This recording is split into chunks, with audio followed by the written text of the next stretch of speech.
true, what is right or just? Never sleep, never think, no one never trust. Fed up with the system. Everybody's a victim. It's like that we think we're free, but all I see is violence. But I just can't sit and watch in silence. I think it's time that we take back what we lost, no matter the cost. We're breathing by to stay. There's nothing to gain. Go!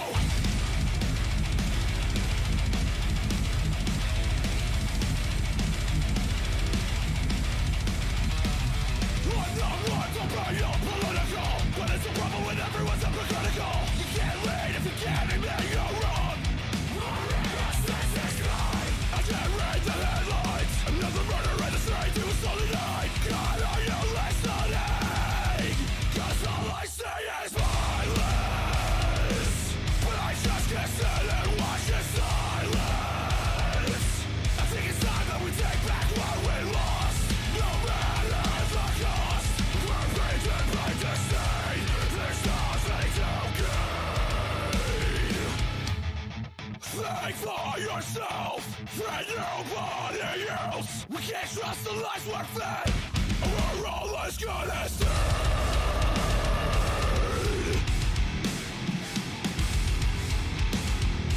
All as good as dead.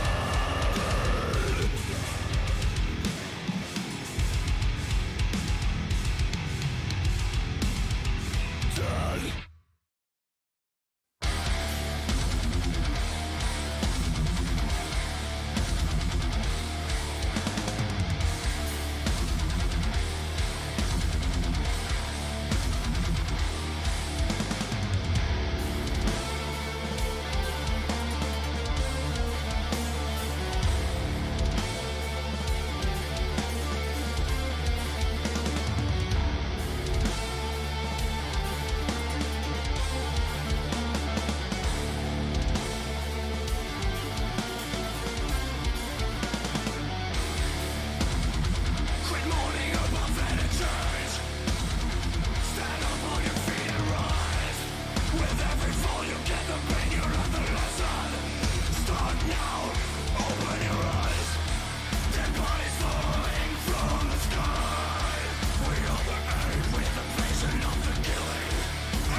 This is the limitless Keith Lee. This is Brody King. This is Angel Garza. Will Ospreay. Hornswoggle. Pentagon Junior. The Mexican Ray Phoenix. King Ricochet. Concrete Rose, Sunny Kiss. And I'm here to ask you to stop what you're doing, take just one moment, and bask in the glory of the Busted Wide Open. Busted wide open. Busted wide open. Busted wide open. Busted wide open. Boston wide open. Busted Wide Open. Thank you.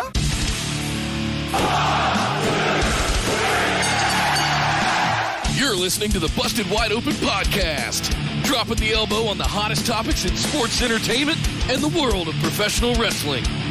With your hosts, Nick Howell and Sir Ian Dangerous. Coming to you from the Orbital Jigsaw Network Arena in sunny Southern California.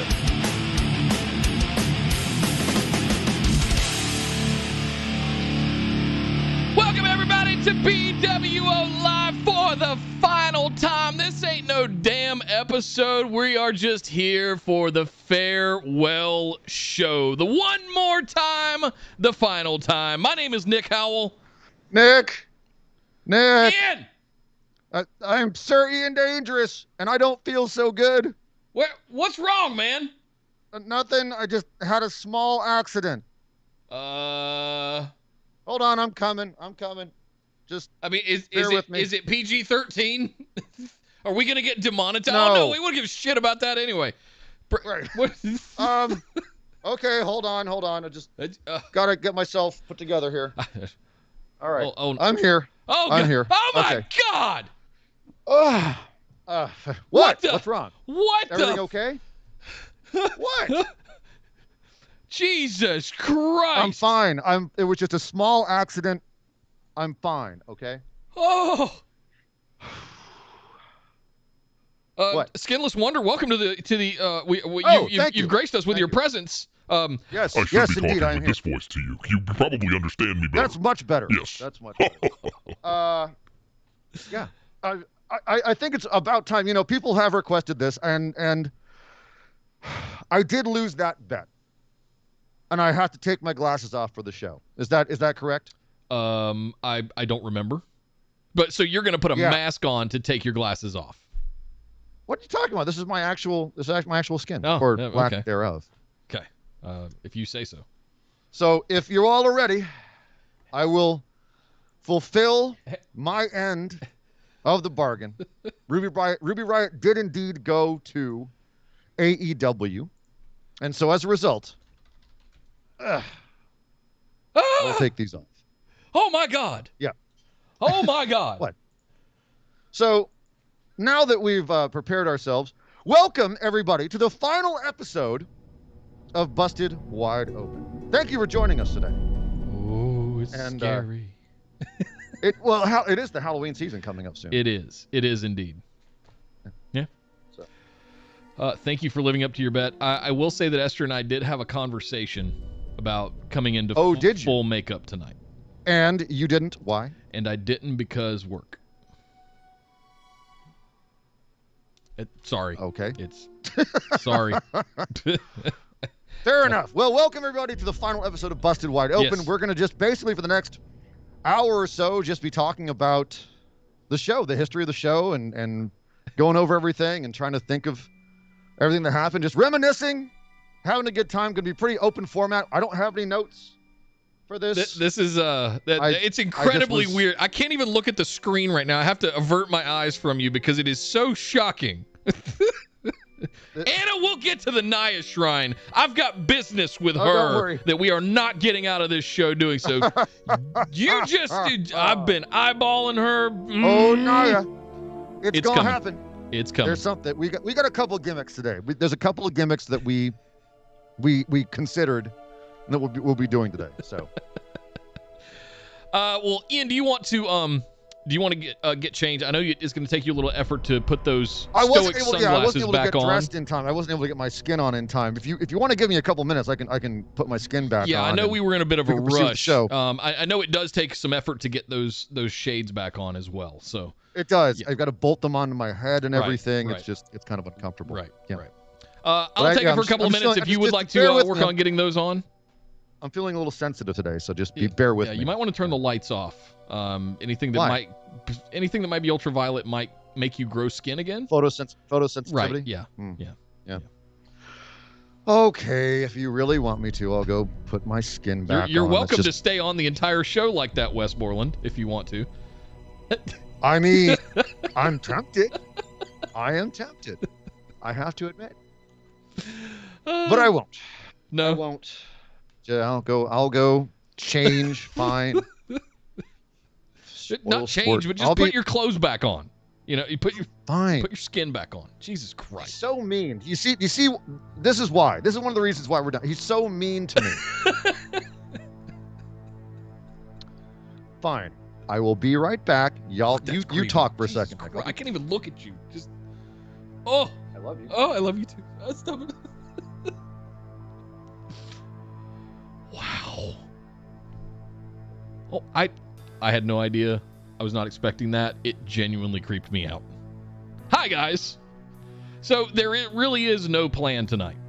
We really just wanted to hang out with you guys for one final hour and just reminisce about things. We wanted to go back over the last nearly 5 years of Busted Wide Open, talk to all of you about where things are what we're each gonna work on from here on out, and why some of the decisions were made. I know a lot of people had some questions, and it kind of came out of nowhere, and it was a gut punch and all of that stuff. So I definitely want to give you guys an opportunity to ask questions, why certain decisions were made and why we're doing this stuff. So this is an hour of fireside chat, breaking kayfabe with Nick and Ian, to just hang out, ask us questions, talk why we did what we did, and reminisce, go over some of everything we accomplished, all the things that we did, all of the side projects that maybe you guys didn't know about that we were working on at one point or another. Go over all of the things that we're also currently have in the works that we sometimes talk about but sometimes don't. And at the end of the day, just spend some time, one last hour of good quality time with you guys before we get out of here. Talk to you about what's going to happen with all of the episodes, all of the bonuses, I want to make sure all of you guys have a clear understanding about everything that's going to be going down from here on out, because we're signing off. We're signing off. We're done. We're done. We're not gone. We're not. But wrestling show, yes. Gonna be gone. Ian, where's your skin? It's on. I'm back. Okay. I'm here. Okay. Oh my God. That is Feel so better? much more. I can turn this scary music off now. Actually, that's kind of. I'm just gonna leave that on. We actually have scary music going? That's pretty funny. Yeah. I'm just gonna leave that on. You Now I gotta look take this so much seriously, more huh? comfortable in your own skin. Is that? Yeah. Well, it's I suppose that's true. I'll say this. I'm much more comfortable seeing you in your skin than without it. Well, you're not going to be comfortable for long, Nick. Uh-oh. Because it's time for my second gimmick of the day. Uh-oh. Is the scary music back? Oh, fuck. You might turn it on. You ready? No. You're hammering me with both of these at the top of the show. This is what you get for quitting the show, son. You're going to get hammered on this last show. That's what happens. How did this turn So, into Nick, a roast I hope of you're Nick? hungry. Okay. I hope you're hungry, sir. Oh, I do have Because a full belly from dinner that oh, God. I made some fixins. Oh, yes. I almost just lost. You know what those are? No, I don't. know what that is? I know what That's those delicious are. tuna fish. That's tuna fish. Those are raisin muffins. I haven't eaten all day in preparation of this, so I'm super hungry. Oh, God. So, yes, Nick. Cheers to you, sir. Get a good look. Get a good look. Tuna fish, the raisins. Oh no, yeah. Oh yeah, tuna fishy. I'm trying not to yak up my dinner. And raisin muffin. For those of you just listening to us, you're missing out. Ian is eating what has been dubbed a hell muffin. I don't know where that name came from. Yeah. One of the phenomenal ones dubbed it that in Discord. This is while he's consuming that absolute atrocity of human existence, it's a cinnamon and raisin Thomas English muffin, strawberry jam, and canned tuna with some mayonnaise. With some mayonnaise, a little bit of black pepper and some lemon. First and foremost, like I've done a lot of cooking in my life. Two things you never mix are mayonnaise and strawberry jam. Well, not the same. Well, I mean, kind of at the same time. I have one in my mouth. Oh, you don't make it? Oh, okay. So I thought there was strawberry jam under the tuna fish. Well, there is in my mouth right now. It's all mixed up in there. There's a big hellscape of jam and butter and tuna, mayonnaise, cinnamon, raisins, bread. It's so good. Yeah, is it against TOS for vomiting on stream? We're about to find out. I wish you would give me a heads up. I would have pulled my trash can over here. That is like my eyes are watering. That is genuinely disgusting. You're actually sweating. That is genuinely just disgusting. Oh, God. Let me get some jam at the same time here. You guys wanted this. Oh yeah. Oh man, that's good. I need some orange juice to wash this down with. That's what I need. Jesus Christ. Orange, mayonnaise, strawberry jam, raisins, and orange juice. Yeah, I'm gonna go get some. I'll be right back. I got nothing. I got nothing. It's gonna be so good. I've been to Asia. I have eaten some weird shit. I've eaten freeze-dried cuttlefish. Did you eat the hooker after you killed her?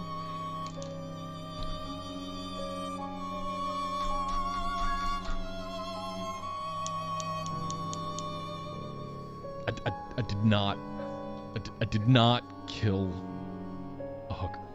It's just a simple question with a simple answer. Let me get some orange juice on top of this tuna and jam. This is not how I envisioned this going down. No pun intended. It's going down real nice.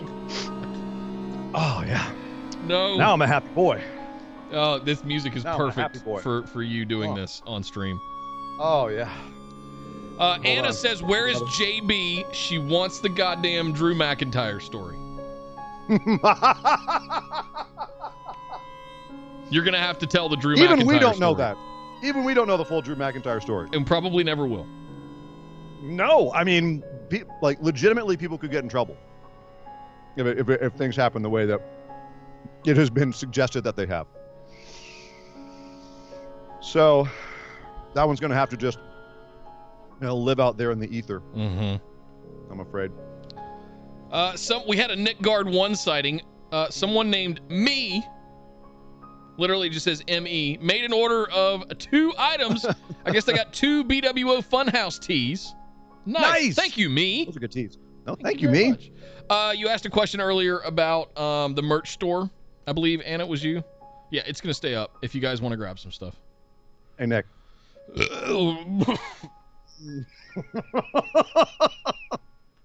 that's never going to not be funny.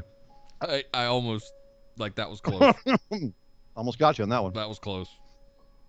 Oh, the Justman Duke story. Oh, do we have that queued yeah! Up? Do we have that queued up, Nick? Oh, I can find that shit. Hang on. Oh, yeah. Oh, that's a good point. I should get some pumpkin beer to go with this. I do want to go grab a couple of beers. Can you entertain for a second while I go grab a couple of beers? I forgot to do that before the show. Sure, yeah. Okay. Absolutely. Give me 2 go minutes. get your I'll beers. be right back. Actually, you're saying in the chat, pumpkin beer on top of the tuna fish and raisin muffins and jam and orange juice. That actually might work. That's not a bad idea. I do have some lovely pumpkin beers in my fridge. I could run over and grab. Well, maybe I'll get a little bit more, excuse me, down here first in the gullet, and then I'll go get a pumpkin beer and put it all together in a big old soup of Satan in my stomach for all of you. But yeah, The Jessamine Duke story. That's going to be a fun one. And yeah, any questions you guys have, today's the day to pop them because we're in a F-it mood.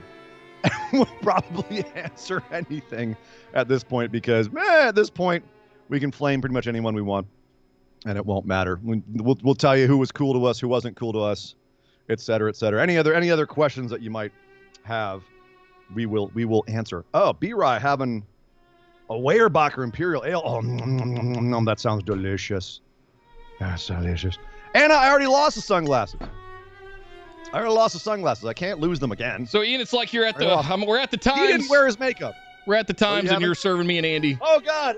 Miller Lights. Miller Lite. Ugh. Oh, it's Imperial Pumpkin Ale. Oh, B-Rock, you're killing me. Gosh, you're killing me. I do not actually own the bar. I just manage it. Oh God. I would love to one day own a bar, but right now it would be too much to actually own a bar. I manage both bars though. Irish Times. I do all the liquor buying, beer buying for both bars, et cetera, et cetera. Do the schedules, that kind of thing. All the fun stuff. But, yeah. Is my lead singer who ate pickled quail eggs still kicking? As far as I know, he actually moved to New York in the pandemic. Lost his apartment here in LA, and because he was out of work as well, because he also worked in the industry, he couldn't get a new apartment because he couldn't show proof of employment, so he had to move back to New York. So I actually talked to him the other day. He's doing good, but... So, I mean, yeah, so the pickled quail eggs have not killed him yet, although they may have killed other people in his immediate vicinity because of the stink they create out of his ass after consuming a whole bunch of them. All right, Ian. I'm actually going to play something. I thought you were getting beer. I am getting beer, or I did get beer. Well, let us know when you do. It looks like you're getting a nice bottle of water there. Okay, that's cute. Just saying. All right, I gotta push some buttons over here, so bear with me. What's it like having run the best wrestling podcast in the history of ever? Nick, wow. What is it like? That. Yep. Wow. It's going to be a rough episode today, ladies and gentlemen. It's amazing, and it's yes. Honestly, it's not like we had such a wonderful time doing it. It really was like the best of times, and in large part, like, you know, if we were just doing it and kind of screaming into the forest, you know, and no one was listening, it would have been fun. But what made it amazing was actually, and this is, I'm not blowing smoke, it was all of you guys. Yeah. That's what made it the best. Was having this crew of people listening to our show and responding to our show and interacting and creating an amazing community and just being so cool to one another, by and large. And that's what made it such an amazing experience. That's what made it the amazing experience that it was. That's what made it the best. That first year, we didn't really have outside of the Facebook group, we didn't really have a way to interact with you guys. And those first 100 or so people, of those of you that joined the Facebook group initially, like, it was almost a year before we got that a kind of like really active group of people posting stuff and interacting with one another. And man, I don't want to say I took it for granted. I just never thought it would be what it became. I never thought we would be a live stream show, but that has become so prolific since 2018 and beyond. About 18 months after we started, it was one of those things, like I remember August 2018. And the live fan interaction, live phenomenal one interaction during those lives, that was the best part of all of it. You know, answering questions, you know, all y'all who threw it, like St. Kyle throwing out their questions, and everyone else who submitted and talked to us live, like that's where the joy of it. Otherwise, it's just us kind of, you know, blah, blah, blah, blah, like blah, in the blah. beginning when we were just sitting in Sherman Oaks talking at each other Right. across a desk, and, you know. Which was fun, but, sure. you know, it wasn't as fun as when everyone else got involved. So thank you guys. Yeah. And we wouldn't have expanded it as much as we did and have without you guys supporting us and you guys being there. So it's a testament to you guys. It really is. Ian's not blowing smoke. That's real. I couldn't blow smoke if I wanted to. I've got tuna fish in my mouth. Keys me up for some metal in my lungs. Now you got me. Nick the Magic Dragon over there. Okay. So Kyle, I think Kyle's been on us to find out what the hell went down with Jessamine Duke for, God, it's been over a year now. It was last summer sometime. And you guys... I can't believe we're actually saying her name on the show. Yeah. You guys probably have figured out by now that all of the intros that are in, all of the things that are in our intro all come from a combination of us going to PWG shows, indie shows, and cameos that I went out and... Oh, and me running into Christopher Daniels at Universal Studios. Yeah, that one. Absolutely. he was playing, he was in, what is it, Waterworld. He was the, what's the actor? In the, yeah, he's the Dennis Hopper role in the Waterworld stunt show. And he was great at it. He was fantastic at it. Yeah, so that's how we got the Christopher. Well, we never really played the Christopher Daniel ones. We played a couple times. And then I consolidated them, and that one didn't really fit in there. It didn't flow. Anywhere. It didn't flow in the same way. Ian, I don't know if you can see the stream, but I've flipped the camera a little bit back to the one that we used for the Try Not to Headbang challenge. Jesus, here she is. So I was early.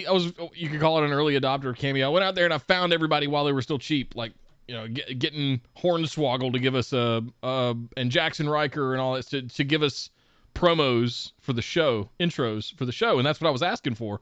And 99% of them would oblige. Tom Phillips said it's conflict of interest. We're not allowed to do that, respectfully, and I that was the only one of those. But everybody else was like, yeah, sure, whatever. Kyle's right. He bought one for us. We never used it. I know. Which kind of sucks. I know. And I don't have any excuse for that, Kyle. I don't. I apologize. I don't. However, this one's special, and I'm going to play it for you guys.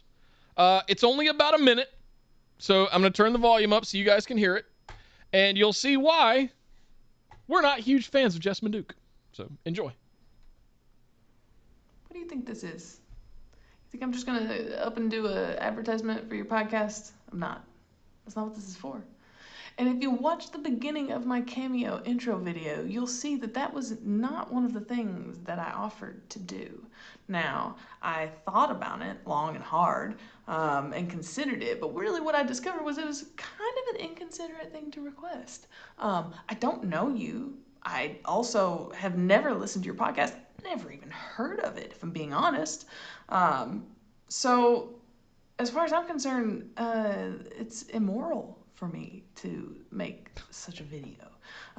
However, I do appreciate your support in testing the functionality of my Cameo account, and I hope that you've enjoyed this message, and I look forward to seeing what normal type of requests you come up with for me. But in the meantime, good luck out there, and stay safe.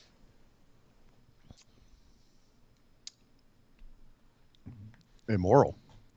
We're not asking you to do child porn, Jess. We're not asking her to even do an advertisement for the show. It's just like, hey, could you cut a say stinger the name of the for show? God's sakes. Yeah. I even tried to file a complaint and get our, what was it, $8 or whatever her no-name ass was asking for. Not no name, but it's still. Here's the thing. I think you and I both agreed, like, if we've had a bunch of people decline and say, I don't want to do a stinger for your show. There's been 2. Fair enough. Her and Tom Phillips. Fair enough. Everybody else was fine. And apparently Jeff Jarrett as well. But here's the thing. It's cool. You don't have to do a stinger for our show. It's just literally a lead-in, like, cool little fun thing. We're not using it for advertising on the show. It's literally just a lead-in, like a fun little lead-in for the show. Apparently, she took it as we were asking her to vouch trying to get for her the to show promote or something. Yeah, we weren't asking that at all. So to us, it seemed like it wasn't just that she declined. It's that she declined in just such a passive-aggressive, shitty way. She took our money and made the Cameo message back to us to say no. That's not the way. You can decline the project and get refunded and all that stuff, but it was just kind of shitty. So we were just kind of like, cool. Let's never say her name. If she doesn't want to promote our show, we don't want to promote her. Mm-hmm. If she thinks it's promotion, if she thinks it's promoting our show to just give us a stinger, then cool. We won't promote her on our show. We just won't mention her name. She's doing just fine with her streams and everything. There's no need for us to say, like, we didn't have the biggest stream out there on Twitch, to put it mildly. So it wasn't like it was going to be a big deal either way. But it was definitely one of those things where we're just like, cool. You don't want to talk about us. We don't want to talk about you. fine. Wash our hands of it. So that was our beef with Jessamine Duke. Nothing major, just She a had little heat petty with us, thing I'll say that. Just it rubbed us the wrong Yep. way. It rubs us the wrong way. It's kind of a shitty thing to do. Yep. Shitty way to go about it. Shitty, bang, bang. Wasn't nice. Yeah. Yeah. So when she was ultimately released by WWE, neither of us shed a tear. No. It's like, well, have fun in your streams. That's a good way to put it. That's what you want to do. So that's the Jessamine Duke story. What was the other one that got nothing asked? too major. What was the other one that You know got what asked? one I want to play? Let me see if I can find it.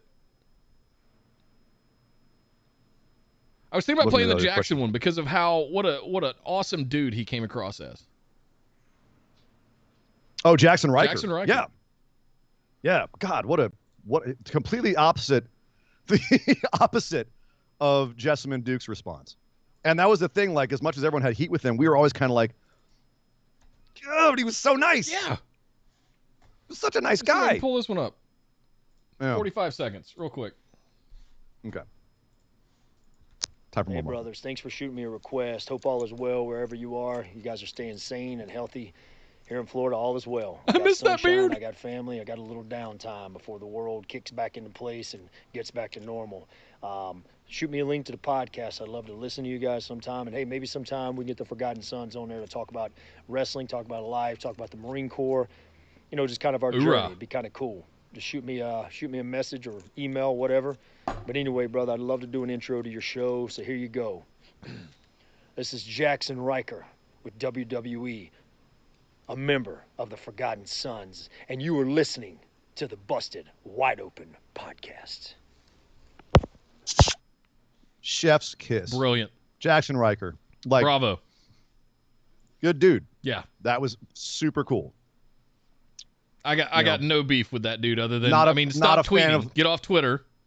Not exactly a fan of the man's politics or worldview. I feel like there's definitely Well, for every one of you some saying talks- that, there's 10 people out there that don't agree with yours. So we need Of to get course. away from that, right? that's what I'm saying. I feel like sitting down and having a talk with the guy Yeah. might God, help. but he's got some stories. Yeah, but again, that's a guy with what seems to be that attitude. Like, that's a guy that you could sit down and discuss that kind of stuff with, right? Seems like a chill dude. So, Yeah. yeah. Kyle, can we get a play of the war? I don't have it in front of me. I'll keep looking for it. You look for it. If Yeah, I happen to run if we can across find it, it, that'd be I'll great. throw it up real quick. Yeah. There's been a lot of questions. Go ahead. Well, I was gonna say another story that we never really told was the full Lucha Underground story. Oh yeah. We did a whole show for them, and it wasn't Lucha Underground specifically. It was El Rey. True. So you and I were at a who were taping just- of, was it season 3? 4. We were at I went to season 2 finale, and then I took you back to season 4, and we got run over by Pentagon. I got run over by Pentagon both times I was at Lucha Underground. That guy ran me down twice. So we were in some dingy warehouse wherever they filmed Lucha Underground in, I don't know, south side of downtown or something like that. And we were inside, kind of the just milling about. There's an area where you can get bottles of water and take pictures on the red carpet kind of thing. And there was a big old picture. There's a picture of me flexing next to a 2D cutout of Brian Cage somewhere out there in the ether, looking real Man, jacked, baby. To your credit, like you're husky isn't the right word. Like but you got some muscle on there. It's hidden with right? a layer of big old fat boy, but it's there's some skull under there. But yeah, you were flexing next to Brian. I mean, your calves are like horse calves. I prided on my legs when I was younger, but you were wearing shorts, so you were flexing out there next to the picture of Brian Cage, and didn't look like a fool. Thank you. Like you stacked up. Thank you. Which is saying something. Because that's Brian Cage. And we've been to PWG shows at the Legion in Reseda. He's out there. He's not much taller than we are, but he's just jacked, absolutely jacked. Right. Yeah, he's like 5'11". So anyway, we're milling about. We bought some merch and stickers and stuff like that. You've got a little air freshener hanging behind you, and we've got some various stuff. Anyway, I see three ladies with like lanyards and El Rey Lucha badges kind of hanging around. And I go up to them, and we were doing the podcast already at this point. I said, hey, ladies, we was curious, who would I talk to about doing a special on Lucha Underground for our wrestling show? And these were Lucha Underground contracted employees. I don't think they were employees of El Rey, but they gave me email address and phone numbers, and I sent an email address in with kind of a prospectus, and that turned into we'd love to hear what you got in mind. And then that turned into a whole big outline and a write-up. And this went on for weeks and weeks and weeks. All the notes right here. Yeah. And we pulled the whole, you have the original email?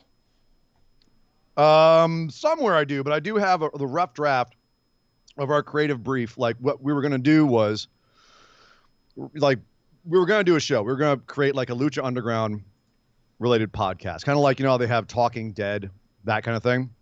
We were going to do a show like that. That was our pitch, was we will produce and execute a podcast for you guys after every episode, where we discuss the episode, break it down, etc. And one of the things we do to lead into it was we would do an episode recapping each season before that. So people that wanted to catch up on Lucha Underground would have a recap of each season, the storylines, the characters, etc.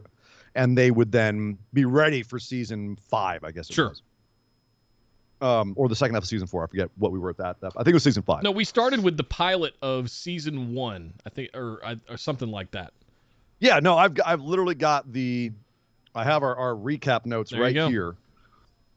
Just like all of the characters, talking about all the characters. Yep. So forth. Did we do a full recap of all 3 first seasons? Is that what it was? Let's see. I've got season 1 recap, which was an hour. I've got season segment transition, season 2. Yeah. So, and it was just basically like we were going to go down all the plot lines and characters and catch everybody up. This goes back to the time frame here is about late spring, early summer 2018, before I moved from LA back to North Carolina. And we actually put all of this together. They were like, let's do a pilot. Let's do a test episode. We went into El Rey, or we went into Univision Studios down there in, it's not quite El Segundo, but Culver City, I guess. No. Fox Hills area. It's Inglewood adjacent. And we go into like professional radio booths, like with giant mixers and soundboards and all of this stuff. And we record. We're going to play you guys a little bit of a sample of it here with the intro that I painstakingly just sweated over. I really wanted them to like this. I can't speak for Ian. I was really invested in this because I thought, oh my God, this is the thing that, oh God, this could launch us into the stratosphere. Like this could be it. It wasn't even that. I just want to be associated with Lucha Underground. Well, for me, it was being associated with the El Rey network, because we were even loosely talking about, what if we did a Stargate SG-1 recap? What if we got with Robert Rodriguez and did like things with had him on and talk about his movie career and all that? Like, it was El Rey. It wasn't just Lucha Underground. We were just starting the road trip and already thinking about the next couple of states. Yeah. So what I'm going to play for you guys here is the intro and the first minute or two. Yeah, how we get into it. And we'll see how this goes. Give me 1 second here. And make sure this plays right. Ooh, that's loud. Woo! That's spicy. I made this intro. I'm very proud of it. I love it. Almost made me cough up my tuna. Good. Choke on it, fucker. Ring the bell!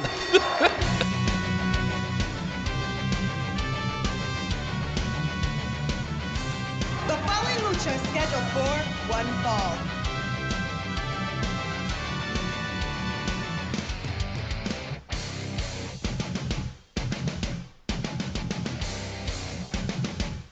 Everybody. Lucha, lucha, lucha. Yep. the Try Not to Headbang challenge to this song. Welcome, true believers, to the first episode of the official Lucha Underground podcast. My name is Nick Howell. And I am Sir Ian Dangerous, and I am pumped to be here today discussing everything Lucha Underground. I am psyched for season 4. Yes. That's about to come out. But look, before we dive into our show today, let's let everybody know where they can reach us on social media. Yes, you can find me on Twitter at Nick Podcasts. And you can find me on Twitter at Sir Ian Dangerous. And you can find Lucha Underground across social media, such as Twitter at Lucha El Rey. You can find us on Instagram at Lucha Underground. And you can find us on Facebook at facebook.com/Lucha Underground. Ian, we are 3 seasons into what may be the greatest combat showcase ever presented on television.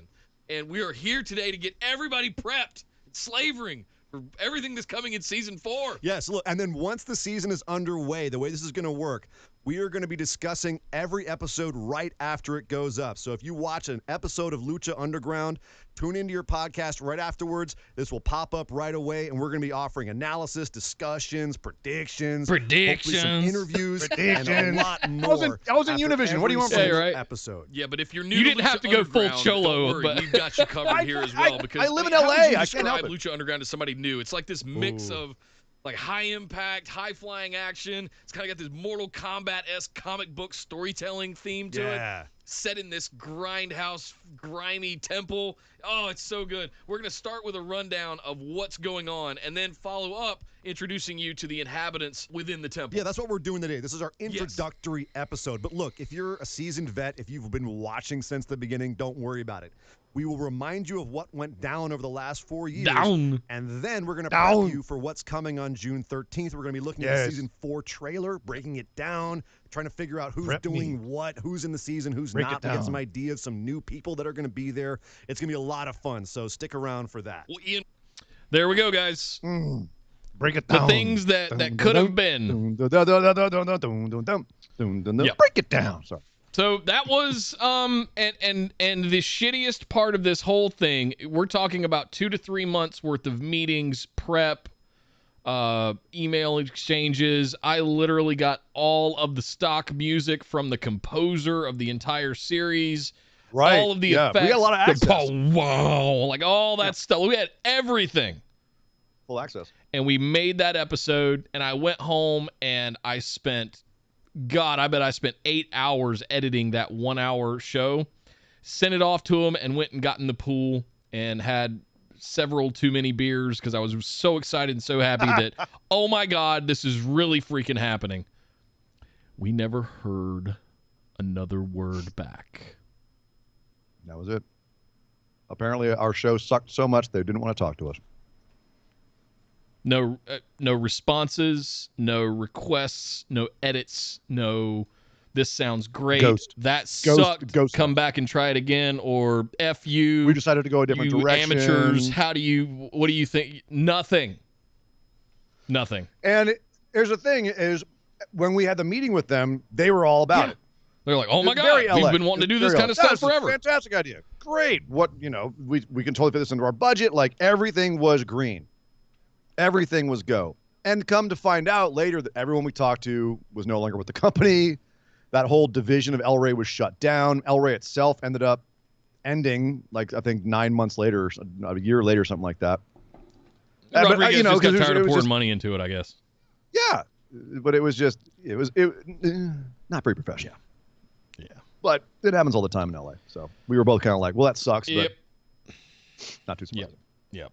It kind of, I had this idea in my head, and this, you guys have to remember, I was firing up a network of shows, and the idea of putting stuff like this on the network and being able to monetize that way and being able to grow that way really had my attention. So this was kind of a pilot episode of, can I build an arsenal, an army of 20, 30 shows and become this mega network of all of this different types of content? And that really took the wind out of my sails. And then, 6 months later, got the job, or a couple months later, actually got the job offer. A couple months after that, ended up moving back to North Carolina, and the rest is history. We've been off to the races. You guys got to remember, October marks 3 years since I moved from LA. Yeah. 3 years this month coming up. That was tough. That was really, like, we've had a lot of rough patches in the show. Yeah. The move to Twitch, you moving from Los Angeles, like there was a bunch of times where we hit big hairpin turns in the road. Yep. Well, just trying to fire And up had to live adjust. streaming initially, I was trying to do it all on a couple of MacBook Pro laptops. And I had no idea what I was doing. And I mean, I think that was summer of 2019. And I had no idea what I was doing. It would just freeze up. It was a disaster. And I ended up spending, like in August, I think I ended up spending like 10 grand building 2 different giant monster computers that could do all of this stuff. I remember that. When you built the Star Trek. I built the original iteration of the Star Trek, which funny enough is I'm still using today. I'm building the new one over there 2 years later, but the new one, the one that we're using is the one that we've been using for 2 years now. Nick was out there trying to be Conrad Thompson before Conrad took off. Not entirely wrong. Conrad had the inside game. He knew people. That's really the difference.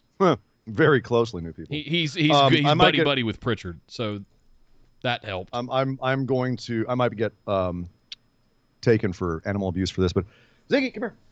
Ziggler, come here. Come here, boy. Come on. Oh God. He's going. Come here. Oh no. Oh. Yeah. Oh, we're gonna get a dog Ziggler appearance. Come here. Come on, boy. He's like, Dad's in the chair. I know I can't be in the chair. Come here. You're good. What? Here. Oh. I'm trying to get him. Up here. No. Okay. He's shot. Yeah. But I am going to give him the last of my tuna fish on Raise Him Up. Here you go, sir. Evil man. Oh yeah. Oh Jesus. Mauling it. I don't blame him. It's good stuff. I'm trying to think of the move to Twitch wasn't that bad. It was more about corralling everybody and trying to teach everybody what Twitch was. That was the hard part of Twitch, and getting everybody used to the mechanics of bits and subs. Oh, there he is. There is the dog. Big fluffy Good boy. God, he's huge.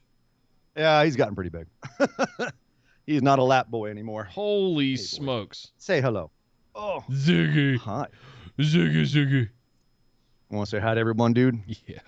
I just want to finish that tuna fish muffin, let me have man. the rest. Can I get some this jelly is cool on the and next all. one? But that muffin, oh yes, dude. Yeah. There he is. Yeah. Oh. That's my big boy. Big snuggle boy. Oh, you want to say something to everybody? Oh, hi. I love you too. I know, I taste like tuna fish. I'm delicious. Okay. Good boy. I'm sending everybody. BWO official Keiko a text to see if she'd like to. We have a dog off. Yeah, see if she'd like to come say bye to everybody. Yeah, for everyone who remembers when Nick got Keiko and she was yay big. How much does she weigh now? 52 pounds last time we weighed her. Good God. Yeah. Okay, she said she'd be right up. Good God. So, I'm trying to think of other sort of so we definitely had the Lucha Underground thing going on. I remember in August of 2018 was when I was personally getting interested in live streaming. I was streaming some Diablo and Warcraft and stuff like that, and I said, hey, there's no reason why we can't, okay, story time in a minute. That story time keeps getting interrupted by dogs. I'm terrified. I have not actually seen Keiko myself in a minute, so this is going to be a one for me, a new one for me, because I have not seen her. Oh my God! Oh, she's beautiful. Look at that beautiful animal. Oh, she's gorgeous. She's freaking huge. Say hi to the people. She's bigger than Ziggler. Say hi to the people. Mother of God.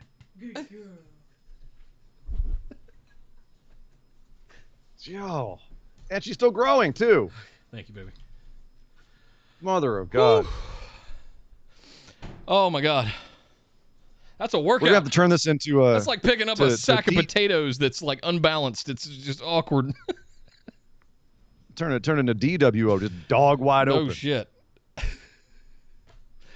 Nothing but doggos. What else was I trying to think of? There was the talking about 2018. Yeah, 2018 was an interesting year because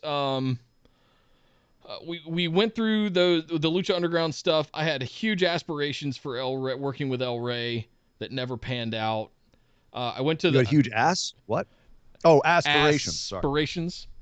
I went to Podcast Movement that year in Philadelphia. Ate myself sick in cheesesteaks. But I was there for a week, and I was doing my hustle thing, man. I was making deals. We made merch deals. We made deals with Blueberry. There was a lot of stuff going on. And then literally when I'm in Philadelphia is when I get the call about the job the first time. Right. First time from the recruiter. And I'm going, oh. So, I mean, you talk about decisions of, do I stick with this thing and spend every last dollar that I have and go into debt trying to make something real? Or do I take this other thing and try to murder myself to do both? So I want to timestamp that as August of 2018. And it's important to understand that because 3 years. You tried. 3 years I've been grinding, doing double duty.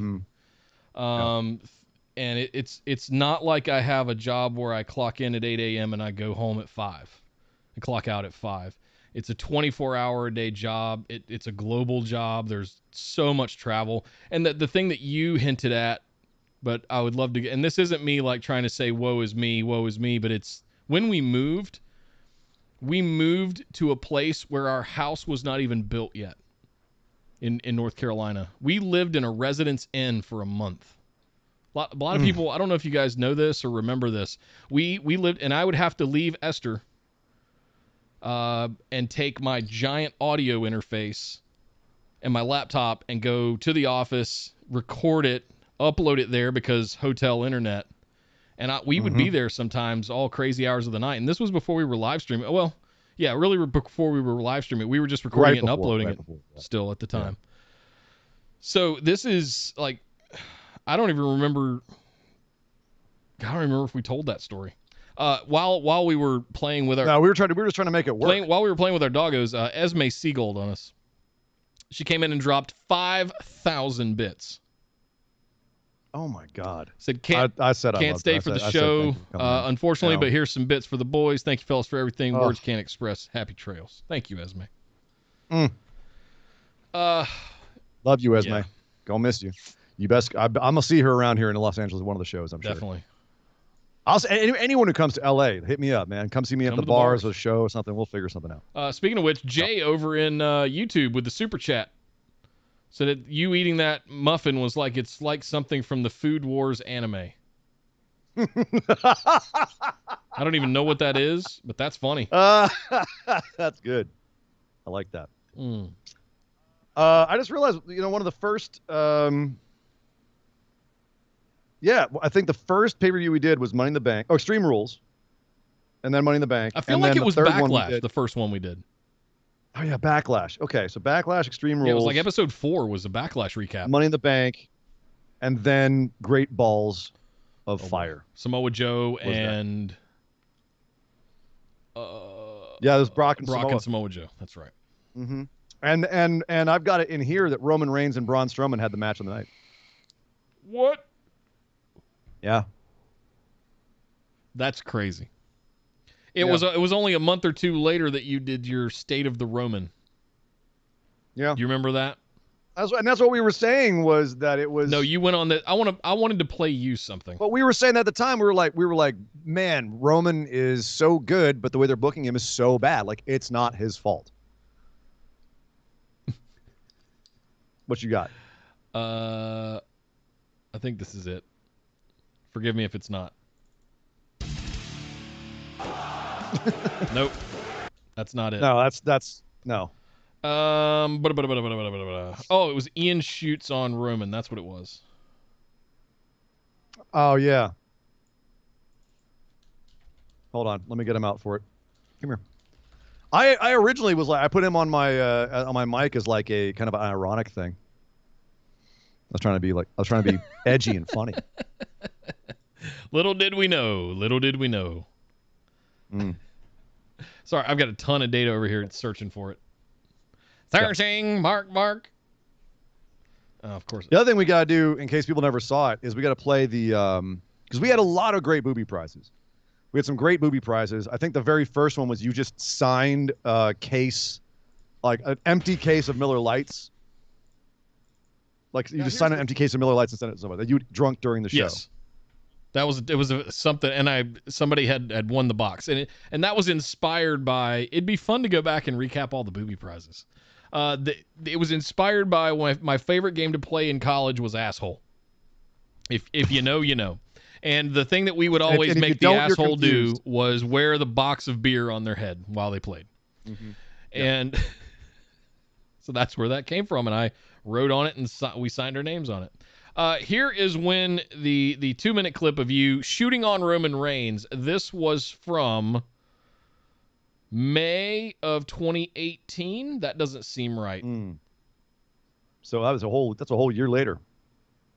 I want to step back from all this really quickly and just say that, look, obviously we're not directly involved in the business. Yes. We are just fans. Yes. This show is a show by fans about a product that we are fans of. Yes. And so our criticisms of this product come from a place where we want this product to succeed. And obviously this product is trying to go for the mean level of all of their fans. And we're not saying that we represent that mean level. But I will say this in our defense. We are fans that are aware enough, or at least we think we're aware enough of the general idea of what they're going for, that we let a lot of stuff slide when we see it being something that they're trying to do to appease a larger fan base. Sure. Here's the problem. This is one thing where you can pretty much definitively say that the inevitability of this build towards Roman Reigns defeating Brock Lesnar at WrestleMania 34 for the Universal Championship, and the way that they're building towards that is hurting the product and keeping it from being as good as it could be. And this is an argument that is substantive, and it has nothing to do with me taking a stand on my personal opinions. This is something that is across the board. When you talk to people who are educated about the wrestling business, they all say this is hurting the product. This is hurting the business. This is not a good idea. This is not pleasing the general fandom. This is pleasing one 72-year-old man who believes that it's the right thing to do and it's the right direction to take his company because he thinks he can make more money on it this way. And I don't know if he's going to make more money on it this way, and we'll never know because he's never going to try the alternative. He's never going to try a different way that could possibly, maybe, make him more money, but be a little bit more risky. Try to take risks on other people that could potentially make him more money, but don't fit into his cookie-cutter idea of what he wants to see. And I don't need to see Lex Luger get hoisted on the shoulders of a bunch of the wrestlers from the locker room because he didn't beat Yokozuna again. Yeah. I don't need to see these, the Lex Luger tour. I don't need to see John Cena running through everyone again and beating people just because he's the man. I don't need to see that again. But I'm gonna, because that's what Vince wants. And frankly, as a fan, it makes me have a hard time watching some of the aspects of his show, which I want to like. As a fan, I want to like it. I'm trying hard to like it, and they're making it hard for me. And I'm not saying I speak for every fan, and I'm not saying I speak for everyone who watches this show, but I know there's enough people tuning out, enough people not watching, and enough people not buying the merch and not signing up to the network that it can't just be me feeling this way. And I think the funny part of that is that you were kind of prophetic in that because we never saw the change coming. I wasn't, because Vince did actually make a ton more money. It's never been more profitable than it is right now. That's true. Like he made more money. So F me. He went and took that build and still made more money with it. So yeah, I mean, I was right and I was wrong. Like in some ways it continued to drive away fans. The ratings are still going down. Other companies have come along that are bringing back lapsed fans that saw that build and said F this and took off. But WWE is still, got millions of people watching it and selling tons of merch, and they were able to survive the pandemic. And like it was that through line about WWE has been there for decades. Yeah. That argument and me making that statement, I don't think is anything revolutionary. It was just me being salty at that particular time because once again, we were getting Vince pushing, a superhero. and no one else. Yeah. And I was one of the people that was starting to get sick of it, and saying like, I want to like WWE, but they're making it real hard. Yeah. And they have continued to do so. Like, yeah, Roman came around and became a different character, but they've still got, now he's a heel who beats everybody. Even more demonstrably than he did. Right. At least then he sold a little bit, right? At least then he lost every once in a while. True. Not that he needs to lose. Anyway. Hey, I need to do something real quick. Can you hang on to the gang for a few minutes?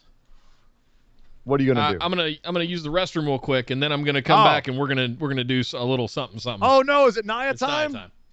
Oh no! I know this has been coming for a while. For those of you who don't remember, Nia was a present I gave Nick early on in the show because, how do I put this mildly? Nick, not the biggest fan of Miss Jax or her wrestling and presentation. I think he liked her at first in NXT, or he didn't hate her. But then at a certain point, when the injuries started to stack up and she got the reputation for being someone that was unsafe, he was like the conductor for that train on our show. And I just realized that it would just be funny to over and over and over again just get him Nia stuff. So I got him, you can kind of see behind him, there's the big Nia stand-up and the Nia shirt and the action figure. I even got a signed picture over here for him. I never did give it to him. But maybe I'll send it to him anyway later on after this is all over, and he can just put it up in his new beautiful house in Las Vegas. Uh-oh. Oh, no. It's happening. He can't take it anymore. He can't. He's deconstructing the back of the room.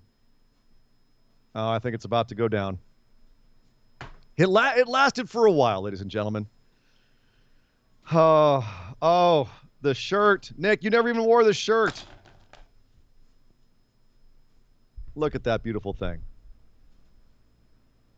I got it for his size too. No. Oh, come on. That's just rude.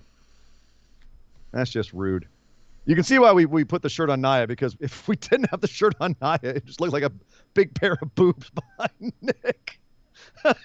Just a bunch of cleavage behind Nick. That stand-up is full size. It's tall. It's tall. We need something to give a little bit of atmosphere here. No. Oh no. I can't hear what he put on for the atmosphere, but I'm assuming it's something violent. Oh, look at that beautiful Nia stand-up. Wasn't cheap, I might add. That was it. I gave a lot of love for that. Oh, where's he going now? Nick has left the room, and apparently I'm going to host the show now with Nia. Oh, he's back.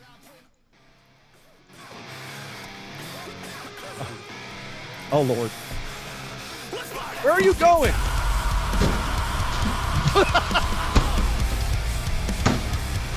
Oh, no! Oh, the humanity! Oh, no! Nia, tell us you're okay. Are you going to throw your shoe at her? Oh, no! Oh! No! That's not legal. That's not a legal wrestling move.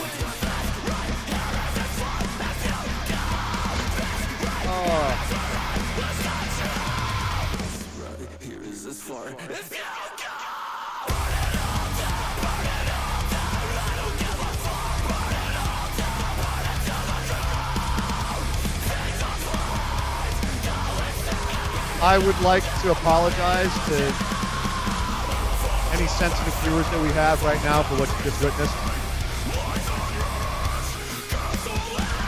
Watched the man lose his mind.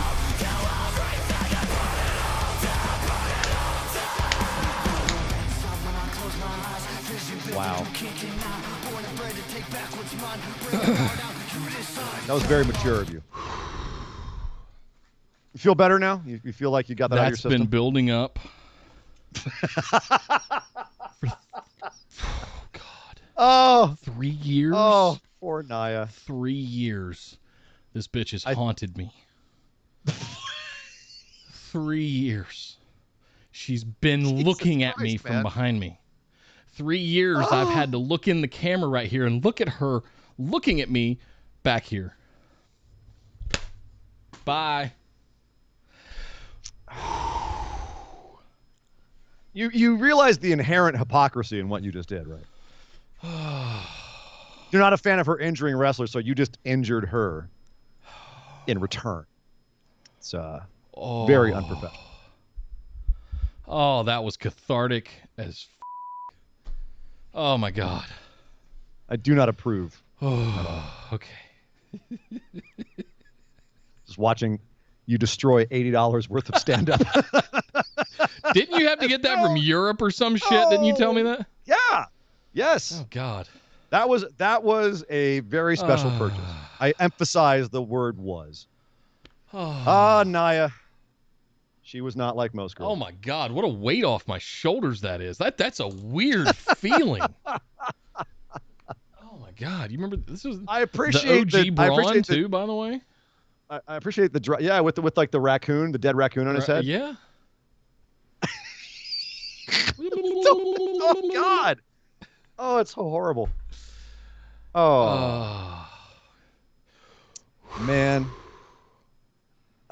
That was the big climax. That was the big moment. I was gonna all joking aside, I did have plans to do the makeup tonight. I was gonna put a handkerchief over the camera so you couldn't see, and Esther and I were gonna. Some of us was delivered. Gonna curl my hair. We were gonna find some kind of robe that I could fit, sexy girl robe that I could fit into. Like we were gonna do it up. It was gonna take an hour to an hour and a half to get it all done. I broke my gimmick twice in the last 2 shows. Saw my eyes today and on the other show, and yet you could not be in makeup. Maybe you can do it and like post a video on Facebook. Okay, we'll see. Mike Miller showing up, keeping the tip jar alive. Oh my God! Oh. What I always love. Thank you very much for the 20 spot, dude. Thank you. So what I always loved most about the show was I felt like I was sitting with 2 buddies at a bar shooting the shit and talking wrestling. Thanks for everything, boys, especially for getting me into AEW. Long live BWO and the tip jar. Thank you, Mike. Thank you so much, Thank you, Mike brother. and Abraham, for keeping the tip jar going for the last couple of years. Much. Oh, man, that feels better than I thought it would. Holy shit, I needed to get Poor that out Anna of my was system. in the chat going, don't kill her, send her to me. And instead of making Anna's day, you decided to just destroy a beautiful piece of room adornment. Oh, God. That's just mean. So I guess, Nick, at this point, you know, we talked about some stuff. Oh, you know, that's why I did want to do one more thing before we kind of start to wrap up. I was in the middle talking about the booby prizes that we did. Oh yeah. And one that I was particularly proud of was actually for Mr. Abraham Castillo. Yeah. You made a nice video. I don't know if everyone's seen that. Do you have that? Put me on the spot a little bit here, but give me a second. I can dig it up. I know. It's on the YouTube channel wanted to somewhere. Get the lead up. It is. Because that was a fun one. One of the first real big moments for Dog Ziggler. Was that it's funny. I watched it again recently. He was a lot younger and smaller in that video, but I actually started to make another video with him recently. I got the Bark Box with all of the WWE stuff in it, and I've been documenting his destruction of the toys that came in them. Nice. And so I've got a pretty great video of me doing the unboxing with him. So I do have it here. I'm going to flip over and we can watch it. That. Awesome. It's muted. Just to set it up. This is Surrey and dangerous. Go ahead, set it up. Or not. Oh, I was just gonna say this was going to be, this was the introduction to Abraham to get his booby prize. We'd started doing booby prizes. I think he was like the third or fourth booby prize we did. Yep. And the first one was a pair of socks. Was it the socks? Which one was the? I thought the first one was the first one was WrestleMania 2018 with the socks, and then I did the beer box, and then this was like a year later. This was like the summer of 2019, I believe. So okay, like the fourth or fifth. When was it posted? That'll tell me. November, so it must have been for Survivor Series. Well, I know it was a good ways into it because look, that was like at least our second generation graphics on this. 2 years in. Wow. So all right, so it was a few booby prizes in, but this is one where you had handed it off to me. So well, you got to do the booby prize, and it was in the height of Roman mania, and so this is what we decided to go with. From the Busted What I Wide decided to Open go with. podcast. And today we're giving out the Booby Prize for our Survivor Series Patrons Pick'ems Challenge. It'll be going this year to Abraham Castillo, the man who came in very last in our Patrons Pick'ems Challenge. And the Booby Prize today is going to be this. It will be given to the one and only Dog Ziggler. Yeah. The big dog! This handsome pit bull is going to take this toy and utterly destroy it before we sign it and send it off to Mr. Castillo. Mr. Ziggler, are you ready? Well, all right. It's time for the match to begin.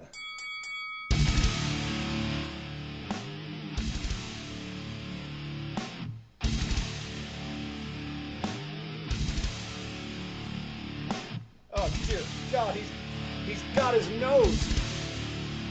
Oh, I think I'm gonna be sick. Oh.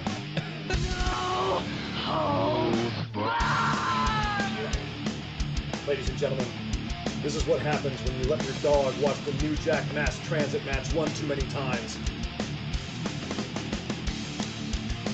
A terrible line. Oh, God!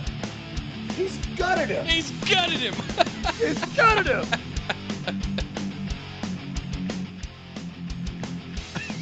It's just savage. Just savage. Well, this is the aftermath. Oh, of the match. Jesus. I think we're declaring Dog Ziggler the winner here.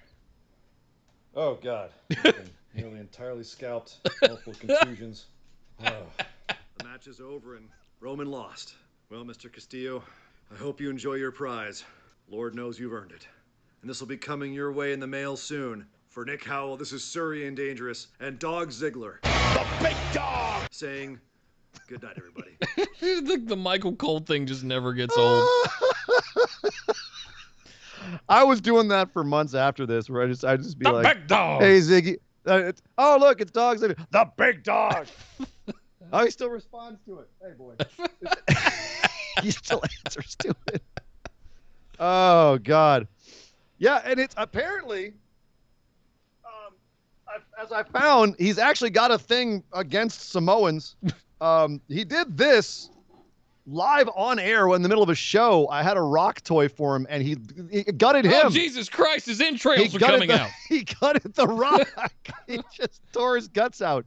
He just doesn't like Samoans. So, yeah, there'll be a whole documentary about what happened with the Rock here. The Rock says... The Rock says, ouch. Ow! The Rock says, I got your diverticulitis right here. Hey, Marshall threw in 100 bits, so can we get the Viking Experience meltdown? That's an entire episode all on its own. Viking Experience? Yeah. There was that one. There was our recap for Hell in a Cell 2019. Or was it 2019. I'd have to go look. I've got the notes. It's oh man. Can I do a little bit of business as we wrap up here? I just wanted to let the peoples know something. A lot of questions about what's going to go where and who's going to be what and all this kind of stuff. And I think yeah, let's address the future here. Yeah, so let's address the Busted Wide Open Wrestling show in an ongoing basis is ending, but for posterity, I'm going to do my absolute level best to get every episode up on the original podcast feed. If you're subscribed to it right now, you'll know it ended with like the episode 51 of the mailbag, I think is the most recent one that's up there before we convert it over.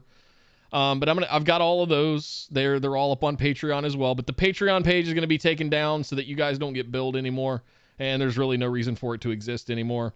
But the two things that will persist indefinitely is the YouTube channel and the podcast feed. So I'm going to go backfill all of the episodes that we've done since then. I guess it was October 2019. Last year, 2020. Just so you guys know, if you do want to listen to the Viking Raiders meltdown, it is the 4/18/19 episode. The April 18th, 2019 episode is the one where we lose our damn minds. Also, ironically, the episode where we talk about Nia Jax injuring both her ACLs and is out for 7 to 9 months. Good. I mean, Jesus Christ, man. I just injured her ACL. Just so mean. But yeah, the Viking Experience meltdown, April 18th. Oh no! 2019. I took oh god, that's scary. I took Sigourney Weaver out with me. I just picked up like a wad of beard hair off the floor. It was disgusting. Oh, God. I just ate, man. I know you. What are you doing? I know you did. You guys didn't know I was like an Aliens fan or anything, did you? No, it's not like you have a huge tattoo on your left arm of it. So the podcast feed and the YouTube channel will stay up. All episodes will be marked as public. Anything that's not on there already or exclusively on Patreon will be brought over. Video form as much as possible on YouTube. And I'm going to work on taking all of the audio episodes and throwing those up onto the podcast feed as well. It's going to take some time. There's been a lot of episodes since we made that change a year ago. And but bear with me. You'll start seeing them appear. So you guys can go back and listen to it, or if there's new people that come along and they want to listen to it, eventually they'll land on this episode and they'll understand. Or at least this one in the previous. It was kind of funny and ironic that we did episode number 100 of the BWO mailbag on Tuesday. Yeah. But yeah, I just wanted everybody to know that it was all still going to be out there. We're not mass deleting everything as soon as we stop the stream tonight. No. And that's the thing is it's the show will still live on at least the existing episodes. The Facebook discussion group's not going anywhere. I'm probably the going Discord somewhere. Isn't going anywhere. Well, you might not be in the Facebook discussion group, but you're not. No, really I don't think I'm going to be on Facebook. I'm gonna be teasing you like crazy in there. You won't even know. Fine. It'd be great. Do your worst. Talking shit. If you guys want to find me, I'll be in Discord. Or that's probably the best way to find me, the Orbital Jigsaw Discord. That is going to stick around. We did eliminate the Busted Wide Open like special section and just folded it into a new wrestling channel with a few discussion threads underneath it. So that's staying there as long as I'm concerned, as long as you guys continue to use it. So you're welcome to stay. You're welcome to keep using it. Please continue to interact with the rest of the community as well. We can talk about movies and TV and sports and all kinds of stuff. Whatever. In there. It's music, all kinds of good stuff. No, we're not pulling a machinima where we just vanish. We will still be around in some. Was that some shade to a little shady? Ooh, little shady. Okay. Oh, that was St. Kyle throwing the shade. I appreciate it. But no, there will still be that there. And also, while we're talking business, we know that the Patrons Pick'ems Challenge for SummerSlam, the prizes will still go out. Actually, ironically, funnily enough, with the last stickers and merch and everything that's going out for it will actually be the new design. We had a whole new design, so anyone who got stickers for that will actually be getting a one-of-a-kind sticker. First run, last run. But yeah, just I've got those designed. We just got to print them out and send them out. So you will still be getting your prizes for SummerSlam. They're on their way. It might take a little longer than normal just because Nick is going to be moving across the United States, but you will be getting them. They are on the way. I should be able to pull that off. Wow, pulled that up wall looks so white back ends, there. Our ends of the bargain. That is weird. It's so empty. Thank God. So sad. So sad. Of course, Ian, you're going to continue doing Horror Palooza. Looking forward to helping you set that stuff up. I mean, it makes I love helping you do that every year because it's I like listening to it myself. Number one, I'm a fan first, and I love seeing people get excited about Halloween and horror movies and all that kind of good stuff. But I'm excited that you're going to keep it going. I'm doing the data center dude stuff, so if you're into tech, that's more my bag. But yeah, it's we've definitely got our own ventures going. Other stuff. I'm going to be bringing everything back to YouTube full time. I'm going to start working on some shorts, all of that kind of stuff. A little bit of pulling back the curtain here. When Nick first emailed me that he was ending the show, he was leaving the show rather. The option was open for me to continue it, and I took a look at it and just looked at the mountain of shit that Nick does for the show, not just the tech aspect, but a whole lot of making the sausage, if you will. Whether it's just business, finance, all the rest of it, just maintenance on the show. And trying to figure out if I could do all of that, maybe get a new co-host, can maybe do it solo. JB is too busy, Brooke is too busy to, in her schedule, to do it on the regular and watch the amount of wrestling that is required for the show, as well as co-host. I just looked at it logistically from a time standpoint, and I just didn't think I could manage the whole load. Not just in terms of physically doing it, but also I don't have the expertise in some of these places. Even just me, some stuff with the expertise, it's too much for one person. It's too much for one person to do. And for me to do that as well as everything that I already do for the show was just staring. It was staring down a long, large barrel. No pressure, right? Yeah. So it was definitely I want to say that there is an aspect of it that will survive in some way. Like it's possible that I may do some BWO related stuff down the road on a much smaller scale. Definitely want to make Horrorpalooza a bit more of my priority, because I think there's a lot of I can do Horrorpalooza on a smaller scale as it is right now. Whereas to keep BWO running at the level that it's at, it would be too much for me to do that and still make work my regular jobs plural, and still make enough money to keep myself in an apartment. So unfortunately, it was a logistics thing that was why the show is ending, sadly. I had a bunch of people reach out and say, could you try this? Could you try that? And I kind of tried to lay it out for them and say, look, this is all the stuff that I would have to do as well. It's all well and good and easy to say, oh, you can just do that. But then when I'm actually looking at the literal logistics of it, how would I fit this in and make this happen? It's just, I do not think it's possible. Yeah, as long as we've been doing this, and I, if I'm being honest, I offered up to just kind of hand the reins over to Ian and just be like, good luck, I'll help with the transition as long as you need and all that kind of stuff. Good luck. But I spent a few days kind of tallying up. And I kind of did this last October when we made the move from Saturdays to Friday nights, and we wanted to be a little more timely with things, and we ended up wrapping up BWO Daily as part of that. It was a big grand experiment and all of that stuff. And we made those changes then, and even then it was a tally of how many hours. And I think I added it up with watching all of the wrestling, doing the actual shows, and all of the post-production. It's 30 hours a week. And that's a full-time job. For your just stuff. For my side. That's not stuff. Including me writing anything. That's your side. For me, that's a bunch, a ton of hours as well. Yeah. Watching everything, writing everything, doing all the graphics, etc. Yeah. When we hit stop streaming and we hang up the Skype call and you guys go about your business, usually after every show there's about 2 to 3 hours of stuff. Yeah. And that's you need to do that right away to get stuff up and running. And I hang up the show and go to work.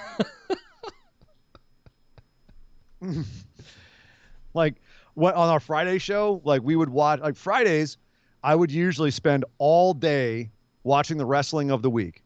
I'd wake up in the morning, I'd watch NXT, I'd watch AEW, and then we'd watch SmackDown live, and then recently we'd watch Rampage live. We'd do the show at 8:30 my time, 11:30 your time. We would go until 10:30 my time, 1:30 your time. And then about 2 more hours of editing and posting and audio editing. And I would get up and have to get downtown by 11 p.m. to go work 4 hours of the busiest bar I've ever worked, just getting my ass kicked after that all day. And just so to imagine, I'd have to give up that job and just sit down and do more of the show and have, a full 12, 14-hour day. Plus everything. Yeah, it wasn't logistically feasible. Yeah, it's not about logistically. It's totally logistically. It's not realistic to expect one person to own all of that. And which is sad. I legitimately tried to figure out how to do it because I feel like I feel in some ways I feel responsible. I feel like I'm letting everyone down. Oh, you don't have any because I'm not picking up. That's on me. The mantle. That's on me. No, that's on me. So it's I definitely had some pretty dark moments in the last couple of weeks since you told me this was happening.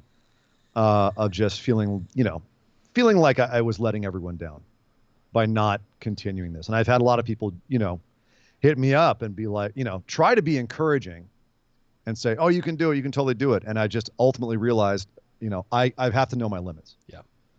And it was really hard to come to that conclusion because, like I said, I truly did feel like if I didn't pick up the reins, I was failing everyone. He's right there. And that was a hard pill to swallow. He's right there. Pick him up. Not this reins, you asshole. I'm trying to have a serious moment. God, Nick. Never mind. I'm glad you ended the show. Oh, Jesus. Son of a bitch. I want to say. But anyway, that's kind of the inside. I want to say, if I can be sappy for a minute, Andy and I were doing the concession stand in 2016 and early 2017, and we decided that our show had gotten so big that we needed to because we were doing like video games and TV and movies and wrestling, and we had this like super show. I remember I used to listen to it all the time. It was great, but man, you guys were packing in a lot. It's too much in one show. So we really wanted to focus on the TV and film industry and do more reviews and things like that. And we needed something to break off the wrestling. And it was randomly, I don't even remember how the conversation initially came up. Andy said you should talk to Ian. I don't even remember. I'd have to ask. He has a photographic memory. Well, it's because, he and I had talked wrestling quite a bit. This is all, if you guys don't know, we all met at a bar. We met at the bar that I manage up the street, Irish Times. And I think Andy first brought you there because I have a metal night on Monday nights. And as you may know, everybody, Nick is a bit of a metalhead. Yeah. I went, and so he brought you really? to that. Oh, I'm there. Yep. And Andy came into Irish Times because his brother's wife used to work there. Hi, Beth. And so, hello, Beth. Love her. She actually was the person who trained me at the Irish Times. No shit. Low these 12 Is that where her ago. and Ryan met? I don't know if they met there. I don't remember how they met. But anyway, Andy came in because his sister-in-law used to work there, I guess, when Andy started coming in. And of course, Andy and I met. Andy's a nice guy, easy to talk to. We ended up striking up conversations. WWE came up, wrestling came up. We were rapping about that. And then one thing led to another. He brought Nick in because they were old buddies from way back in the day. I meet Nick. Andy knows I'm a wrestling fan. Nick and Andy are trying to split off wrestling from the show. Nick's trying to start up a podcast network. He's like, let's do another podcast. Let's do a wrestling podcast. And here we are 4 years later shutting it down. So that's when you put it that way. Here we are killing our baby. It's it's at some point it just I want to say, I think the thing that I want to say is that it's been an absolute pleasure.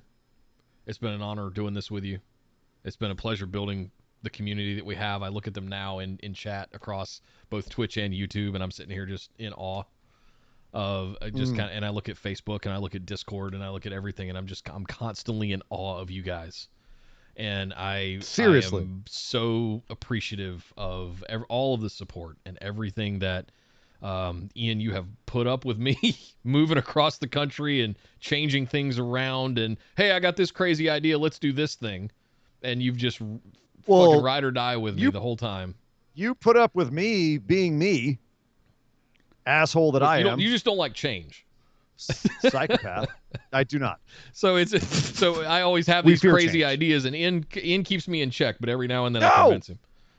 Why? Why do we need to change these things? This is going fine. Well, I got a wild hair up my ass, and I'm going to do everything different. Like, why do we need to do everything? Things are going fine. Why do we need to change this, Nick? And you just sometimes I'm a change agent. It's what I do. Sometimes I die on that hill, and sometimes I let him pull me out of the trenches. Yeah, I love you, man. This has been a blast. I love all of you guys here that have made this special. Thank you. I'm grateful. I'm honored I think this has been this will go down as a top memory in my life the last almost 5 years now. So thank you for coming along on this ride with me. Thank you for sharing all of the moments that we've had. Me. And thank you for inviting me along on this ride, man. Thank you for bringing me in, for considering me, and then, making everything happen. I mean, call a spade a spade. I can talk about wrestling till I'm blue in the face, but I none of the rest. I have no tech brain whatsoever. I got no business mind whatsoever. I'm a creative. I'm terrible at all the other stuff. So thank you for giving me a space to talk to all these wonderful people, make it all happen, literally set the table. Thank you for that, man. Thank you for bringing me on this ride. You're welcome. And thank you to everybody.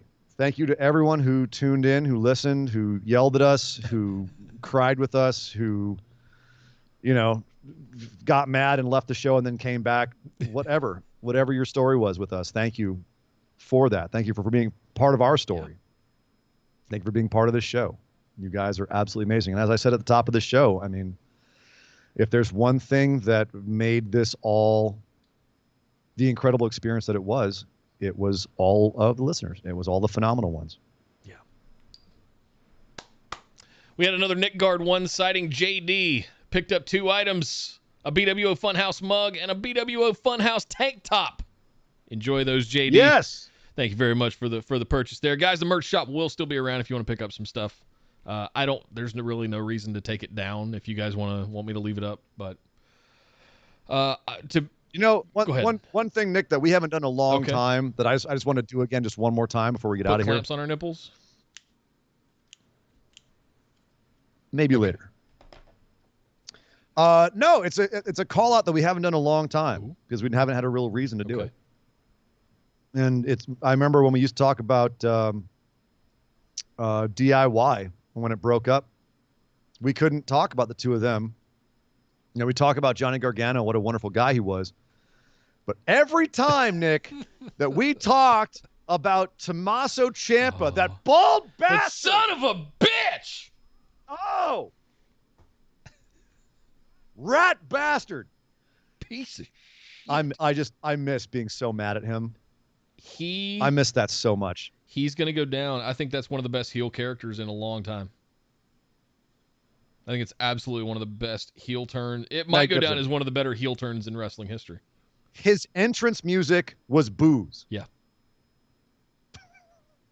It was amazing. That was some good times every time we got to talk about those NXT episodes. That was always fun. Peak NXT. We even got Brooke to swear at him. What is she? Because she's not a swearer. Little thing you may not have known about Brooke Winters, everybody. She doesn't swear. She literally never swears. I don't know if I trust a person that doesn't swear. I forget what she even said, but I was like, I remember we were prepping the show, and I said, Nick and I have been doing this thing with Ciampa where every time we say his name, we have to scream about him.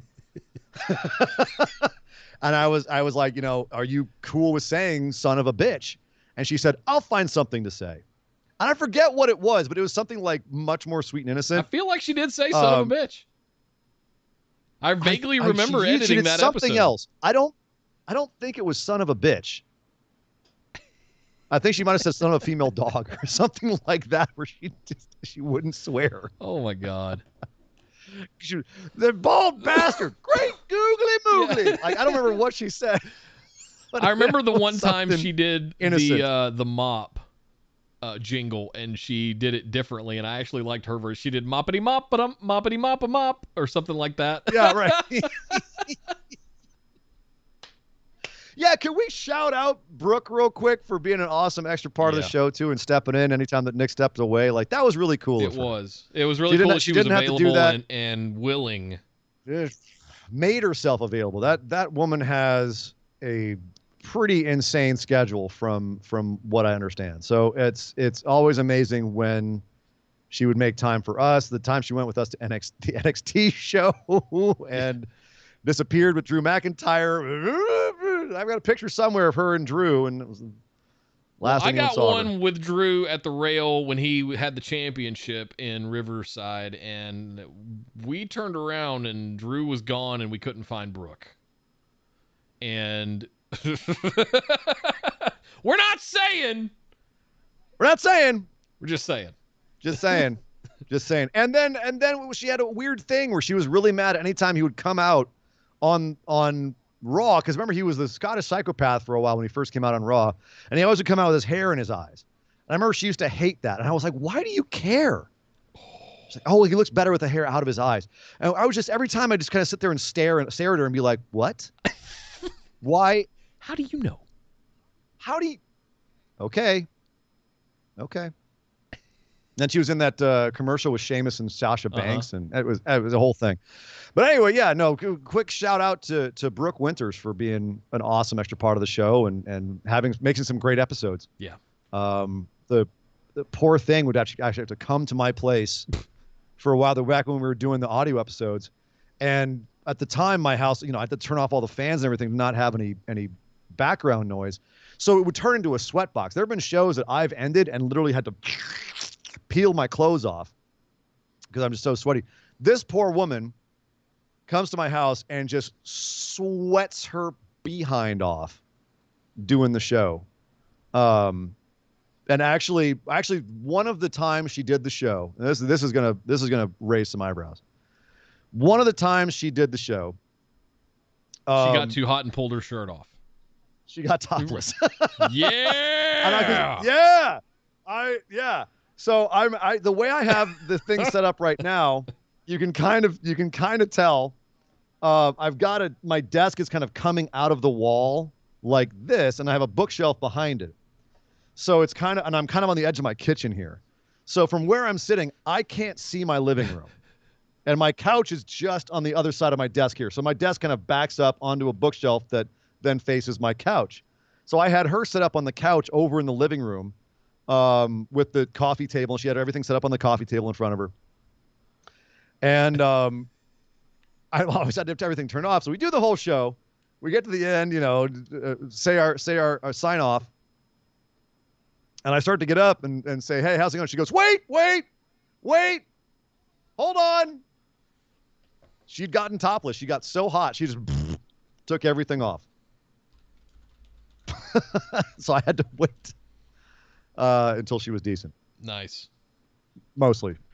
Is there a Discord channel for Horrorpalooza? If not, can that happen? Yeah, we talked about that on the Tuesday show. There's a new thing in Discord called stage channels where it's kind of like for panels. An artist can go in and like play some audio and field questions or any of that kind of stuff. So we're looking into doing some stuff like that. We'll keep you guys posted. Get into the Discord if you are not in there already. Oh yeah, Discord for Horrorpalooza. Not yet. Yeah, we'll make that happen for sure. And I'm gonna actually try to with Horrorpalooza right now. It's kind of doesn't really have a whole lot of presence. I'm definitely gonna be focusing more on giving that a little bit more social media presence. Right now, it's basically just been living on my own Instagram page. I'm gonna try and create its own Instagram page as well. We'll probably be using at Skinless Wonder on Twitter a little bit more than Sturdy and Dangerous for that show. Discord. I don't know if I'll do a Facebook group. Probably not. It'll probably just live on Twitter, Instagram, and Discord. Yeah. But, Facebook. Yeah. Tell us how you really feel. I'll be handing off my admin duties to someone else and be leaving Facebook completely. I hand it off it's to me, literally the sheriff, the BWO discussion group is literally the only reason I still have Facebook. So, well, there you go. Yeah, Abe in the chat said he's always topless during mailbag as well. Yeah. That's ironic, Abe, because I'm always bottomless. Sometimes you're skinless. Abe, you're going to have to go back and watch the beginning because you completely missed. Ian came on the show, broke kayfabe, and forgot to put his skin on before coming on the show. Sorry about that. Anyone who missed it, I did start the show skinless. Yes. So I apologize about that. I was in a rush. But I did take my glasses off, so there is that. Yeah, you did live up to your side of the bet. I'm not ruling out the idea that there might be Before you leave Facebook, make that video, post it. Maybe a picture. Full on drag. Maybe Nick a and drag. photo shoot. You owe us. Maybe something. We'll see. No promises. Maybe. It'll be a nice surprise that way. I think Sheppy a little while ago asked what were the good matches for the first few days of the G1. Any Zack Sabre Jr. match, especially Shingo and Ibushi and Naito, where he broke his leg. Let's see. Shingo and Ishii, of course, was fantastic. Let's see. What else was good? Okada Tanahashi, of course, was great. Of course. That's pretty much it. Nothing else really stood out. Yeah, the big stuff will come towards the end, I believe. Yeah. Yeah, some people let me down. Like I thought actually Kenta Ishii was pretty good too. Kenta Ishii was pretty good. I was shocked that Ishii Ibushi wasn't that great. It was fine. It just wasn't great. They usually put on classics, and they was kind of But there you go. Yeah. Any Zack Sabre Jr. match. I mean, any Shingo match. What am I kidding? Who am I kidding? Shingo's Okada Tanahashi. Yeah. Sorry, got a little metal in the lungs there. I'm out of beer. Well, I think we're starting to. We don't want to. That's the problem. We don't want to wrap up. So we know that's it. This is the song that never ends. It goes on and on. My Never friend. can say goodbye. Yeah. I thank you guys. I'll never be able to say that enough. Let's wrap this up and get out of here. I know everybody has got stuff to do. Well, I was getting sappy, and Nick's like, "No, just get out of here. Screw it." No, I'm trying not to get upset. Jesse O'Connor threw in 500 bits. Before you leave us for the foreseeable future, I want to say thank you one last time for everything you both have done for all of us fans as the show and fans of wrestling. Much love to you both. I'm seriously crying right now. Don't Jesse. cry. You're going to make me cry. Don't cry. Oh, sweet. Thank you. Thank you very much, Jesse. Thank you. Thank you for what you guys all did for us as fans of wrestling. There's a couple of times I've been you guys are literally the only thing that kept me going. There's been a couple of times where I've just been like, this, I'm out. I'm done with I'm done with wrestling. I'm taking another break. You've talked me off the ledge a couple of times. I've had to talk Nick off the ledge a couple of times. Like he's gotten done with Raw a couple of times and been like, screw it, I'm done. This is a full-time AEW show. Fuck WWE. We're done. No, Nick. Like, no, Nick, come back. Now we have to cover WWE. We have to.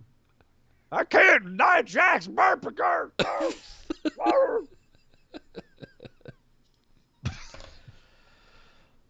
Any final words before we get out of here, Sir Ian Dangerous?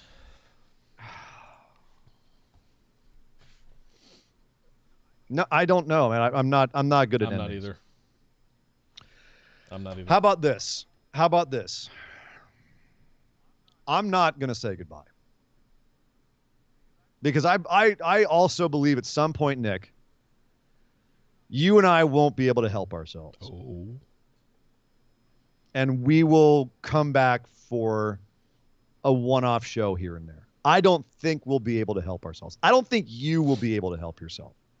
I know if after WrestleMania or All In or Summer or whatever, or like the G1 next year, I don't know. At some point, I feel, because you're still going to have your whole podcast set up. You're going to be doing Data Center Dude. I'm going to have my whole podcast set up. I'm going to be doing Horrorpalooza and whatever else I get up to.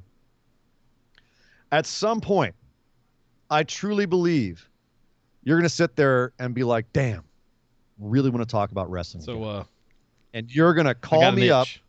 Let's scratch it. You're going to hit me up and say, hey, man, let's get back on the horse one more time. It's kind of in the way that wrestlers can never really retire because they just miss that feeling. They miss that energy of the crowd. They miss being in the ring and that tension and the physicality. I feel like that is how you're going to be for this show, where you're going to miss the phenomenal ones. You're going to miss me pissing you off. You're going to miss the camaraderie. You're going to miss the hijinks. You're going to miss this. And at some point, you're going to hit me up and we're going to do this again. I truly believe that. I do not think this is the last show. I think this is the last show for now. And I will see you on down the road at some point back here That's again. a good way to close it out. That's a good way to close it out. And I will say no promises, but I'd be open to it. There you go. So to everyone in the chat, everyone in the Facebook discussion group, everyone in Discord, everyone who's ever listened to us, anyone who watches us later on the VODs, thank you. Thank you. And we'll see you on down the road. Yes, we will. But until then, my name is Nick Howell. You can find me on Twitter at Data Center Dude. And I am Sir Ian Dangerous. You can find me on Twitter at Sir Ian Dangerous. My God! Would somebody stop the damn match?